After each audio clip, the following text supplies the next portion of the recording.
मेरा एक स्टूडेंट है, सिविल सर्वेंट है, सीनियर लेवल पे है, करीब 40 साल का है। उसने आज तक शादी नहीं की। क्या उसकी शादी करने की इच्छा नहीं थी? पूरी इच्छा थी। फिर क्यों शादी नहीं की? भाई कुछ लोग तो होते हैं कि शादी करनी ही नहीं, कोई मिशन है, योगी जी है, मोदी जी है, ठीक है, उनका तो मिशन है, ममता जी है, उनका मिशन है। पर जिसका जीवन में ऐसा कोई मिशन नहीं है और जिसको प्रेम करने का मन भी करता हो, वो तो शादी करता है आमतौर पे। उसने शादी क्यों नहीं की जानते हैं? जब वो 25-26 की उम्र में था, जब वो मेरा विद्यार्थी भी था, एक दिन मेरे पास आके बोला कि सर एक बात करना चाहता हूँ। मुझसे मेरे स्टूडेंट्स ऐसी बातें खूब करते हैं पर्सनली आके, अब तो मैं टाइम कम दे पाता हूँ, पहले तो ये सब होता रहता था क्लास के अलावा। एकदम रोता हुआ आया, आंखों में आंसू भरे हुए बहुत सारे। अरे क्या हो गया भाई? तो फिर उसने किसी का नाम बताया कि सर वो ही मेरी स्टूडेंट थी, कि सर उसके साथ रिलेशनशिप थी, उसने धोखा दिया है मुझे। अच्छा, धोखा देने वाली कहानियाँ मुझे बहुत अपील नहीं करती। मेरा मानना है कि दोनों पक्षों की गलतियाँ होती हैं। आप केवल अपने पर्सपेक्टिव से सोच सोच के धोखा धोखा करते रहते हैं, ऐसा थोड़ा ना होता है भाई।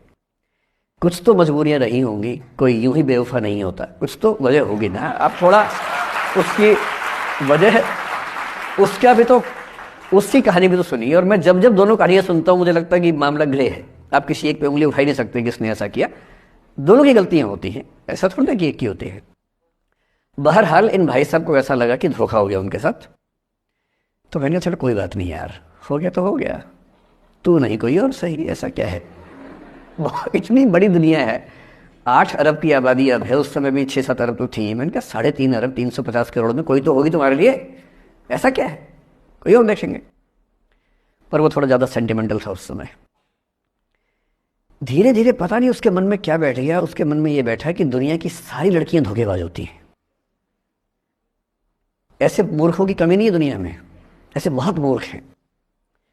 दर्शन की दुनिया में इसे अवैध सामान्यीकरण कहते हैं, इलिसिट जनरलाइजेशन। इसका मतलब बहुत छोटे सैंपल के बेस पे ये समझ लेना कि ये थियरी पूरे ब्रह्मांड पर लागू होती है। एक लड़की ने धोखा दिया, मान लीजिए धोखा दिया, धोखा इसने दिया कि उसने दिया कि किसी ने दिया, जो भी कहानी हो, एक सैंपल से ये मान लेना कि सब ऐसे होते हैं।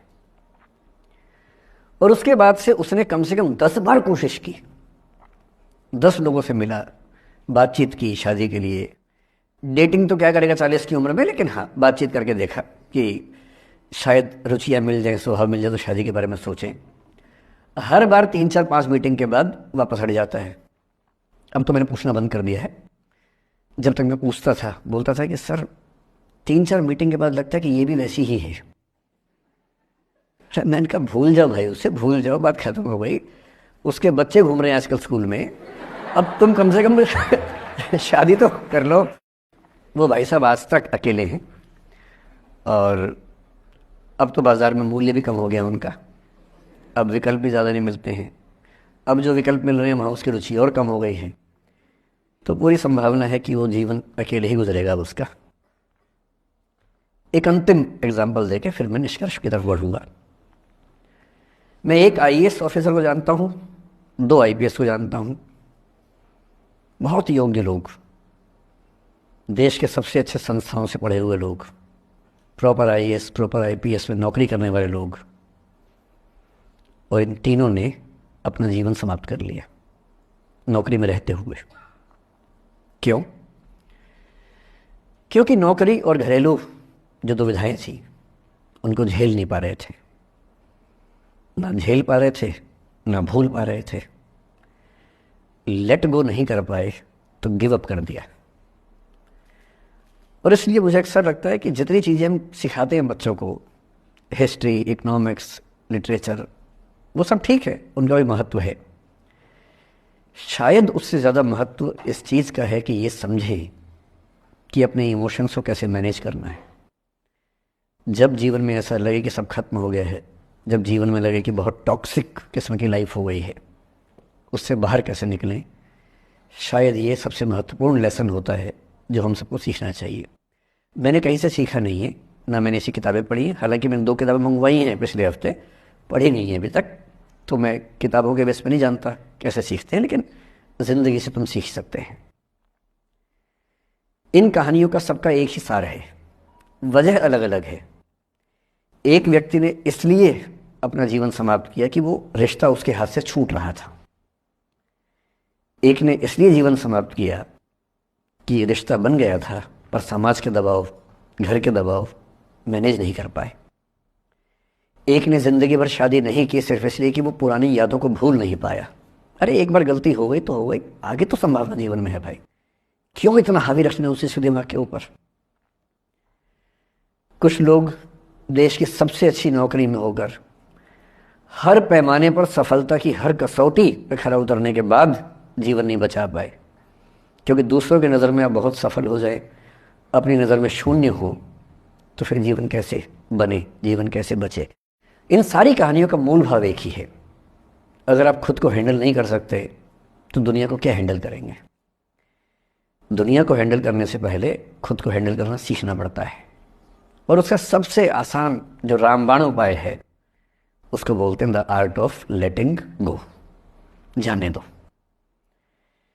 वो अफसाना जिसे अंजाम तक लाना न हो मुमकिन, उसे एक खूबसूरत मोड़ देकर छोड़ना अच्छा।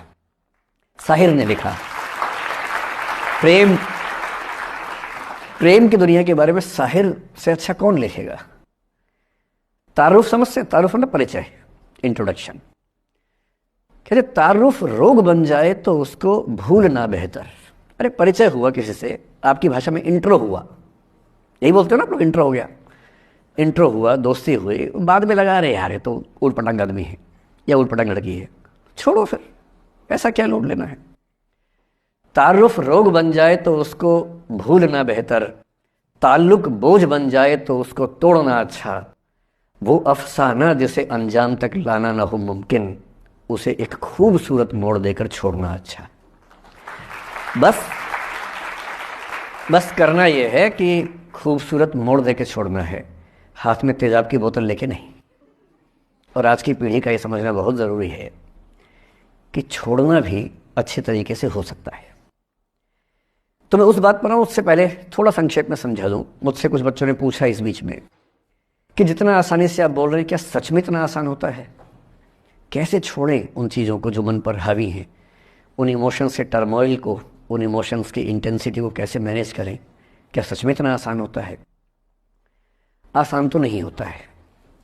मेरी उम्र में आसान है, आपकी उम्र में आसान नहीं होता है। मेरी उम्र में क्यों आसान है, क्योंकि ये सारा खेल हार्मोन्स का है, ये सारा खेल केमिस्ट्री का है। हम सब दरअसल बहुत सारे केमिकल्स, जिनमें से कुछ का नाम हार्मोन्स हैं, उन केमिकल्स और हार्मोन्स के बहुत सारे इंटरेक्शंस के रिजल्ट हैं। इसलिए जब कोई बच्चा जैसे छोटे बच्चे हमेशा उछलते रहते हैं, पेरेंट्स थके रहते हैं, ये इन सभी केमिस्ट्री का परिणाम है, शौक का मामला नहीं है। आपकी उम्र जो होती है किशोरावस्था और युवावस्था की शुरुआती उम्र, मैं मान के चल रहा हूँ कि आप सब लोग 17 से 22-23 के बीच के लोग हैं, बच्चे हैं। कुछ तो अभी शादी भी नहीं कर सकते होंगे, वो वाले होंगे ना। लड़के तो नहीं कर सकते होंगे भी, 21 के कहाँ हुए होंगे, तो वो वाली उम्र आप लोगों की है। इस उम्र में इमोशंस का टर्मोइल, इस उम्र में इमोशंस का बिखराव इतना ज़्यादा होता है कि संभालना बड़ा मुश्किल होता है। जैसे जैसे आप मैच्योर होंगे, बड़े होंगे, बूढ़े होंगे, बूढ़े और मैच्योर काफ़ी हद तक समानार्थक शब्द होते हैं। बूढ़ा आदमी आमतौर पर मैच्योर हो ही जाता है, और जो मैच्योर हो जाता है उसको बुढ़ा ही बोलते हैं, चाहे वो दोस्त हो आपका। तो मैच्योर होने के बाद मैच्योरिटी के कई लक्षण हैं, 10-20 लक्षण। उनमें से एक ये है कि आपके इमोशंस में इंटेंसिटी उतनी नहीं रह जाती जितनी बचपन में होती है। मसलन कोई आपका दोस्त आपसे कुछ खराब कह दे, आप 3-4 घंटे बेचैन रहेंगे, बार बार मैसेज टाइप करेंगे, फिर डिलीट करेंगे, फिर टाइप डिलीट, वो भी टाइप डिलीट चल रहा है। एक दिन हो गया बात हुए, ना वो पढ़ पा रहे हैं ना आप पढ़ पा रहे हैं, बेचैनी चरम पे है। अब इतना ही मामला है, नाक का सवाल है कि पहले कौन झुकेगा। सारे संबंधों में स्तर इसी बात से तय होता है कि पहले कौन झुकेगा, और जो एक आध बार झुक गया वो जिंदगी भर झुकता है उसके बाद। इससे लोग शुरू में बहुत केयरफुल होते हैं कि झुकना नहीं है। 3-4 ज्ञानी पीछे बैठे ही होते हैं कि नहीं झुकना नहीं है, वो झुकेगा, वो झुकेगी, तू क्यों झुकेगा। इन ज्ञानियों से बचना बहुत ज़रूरी है, ज़िंदगी जहर बना देंगे आपकी। अब दोनों ईगो फाइट कर रहे हैं कि पंजा किसका गिरेगा, इस पर फाइट चल रही है। 2 दिन हो गए, 3 दिन हो गए, उसके बाद एक आध आदमी पिघल जाता है, उसको लगता है भाड़ में जाए यार, बात नहीं हो पा रही, तुम ईगो कर रहे हो। फिर वो फ़ोन मिलाता है, ये भी फ़ोन की इंतज़ार में 3 दिन से सो भी नहीं रहा बेचारा। हीरो बेशक बनने पर बेचैन तो भाई। खटाक से फ़ोन उठता है, अब दोनों कान में फ़ोन लगा के रखिए, कोई नहीं बोल रहा, चुप। क्या बातचीत चल रही है सोचिए, एक भी शब्द नहीं, एकदम चुप। थोड़ी देर के बाद कंफर्म करने के लिए कि है भी या नहीं, एक बोलता है हेलो, वहाँ से आवाज़ आती है कोई एक मैं थोड़ा ऐसी जोकर टाइप की बात करता हूँ, मुझे मोटिवेशनल स्पीकर ना समझे आप लोग, मैं ऐसी हंसी मजाक ही करना आता है मुझे, वही मैं करता हूँ। लेकिन इससे आप ये ना सोचिए कि मुझे पढ़ाना नहीं आता, मैं पढ़ा भी लेता हूँ इसके लिए मुझे वो भी आता है, लेकिन अभी क्योंकि आप बच्चे छोटे हैं तो मैं आपके साथ वैसी बात ही कर रहा हूँ। अब ये सब चल रहा है। अब इसमें अगर कोई एक व्यक्ति झुक गया, बात आगे हो गई तो हो गई, वरना कई रिश्ते ऐसे भी होते हैं जो इसी बिंदु पे खत्म हो जाते हैं कि तेरा भाई नहीं झुकेगा, भाभी झुकेगी, और उधर जीजू झुकेंगे, दीदी नहीं झुकेगी, जीजू झुकेंगे, दीदी क्यों झुकेगी, और ना जीजू झुक रहे ना भाभी झुक रही और उस चक्कर में जो अभी बेचारा रिश्ता बना भी नहीं था, वही वो ज़मींदोज़ हो गया, वही वो खत्म हो गया। पर ठीक है, हो गया तो हो गया, भाड़ में जाए, ऐसा क्या है, डर किस बात का है इसमें। लेकिन मैं फिर भी आपसे कहूँगा, मेरी उम्र में क्या होता है, जैसे मुझे कोई फ़ोन करे कि मैं आपसे बहुत नाराज़ हूँ, तो मैं कहता हूँ अच्छा ठीक है, कल बात करेंगे। नहीं, मैं आपसे बहुत नाराज़ हूँ, मेरा दिल टूट गया है। मैं कहता हूँ देखो मुझे नींद आ रही है अभी, let me sleep, we will talk tomorrow, you just do one thing, write down all the points and we will discuss in the morning. When I come to office, you come to my cabin and we will discuss. Don't worry, I'll find out the solution for you. कह रहे हैं आप कैसी बात कर रहे हैं, मैं ना सो पा रहा हूँ ना मैं जाग पा रहा हूँ। तो मैंने कहा दैट इज योर प्रॉब्लम मैं तो सो भी रहा हूँ जाके, ये तो कोई दिक्कत नहीं हुई भाई। तो मैं तो ऐसा हो चुका हूँ कि दुनिया में कुछ भी हो जाए मुझे टाइम पे नींद आ जाती है, कुछ भी हो जाए। मतलब एक आध, अब जैसे मेरी माता जी की मृत्यु हुई तो मुझे नींद नहीं आई कुछ दिनों तक, ठीक बात है, नहीं आनी चाहिए उस समय, तब भी आ गई तो फिर इंसान और पत्थर में क्या अंतर बचा, सीधी सी बात है। But keeping aside those rare instances, कोई कुछ भी कर ले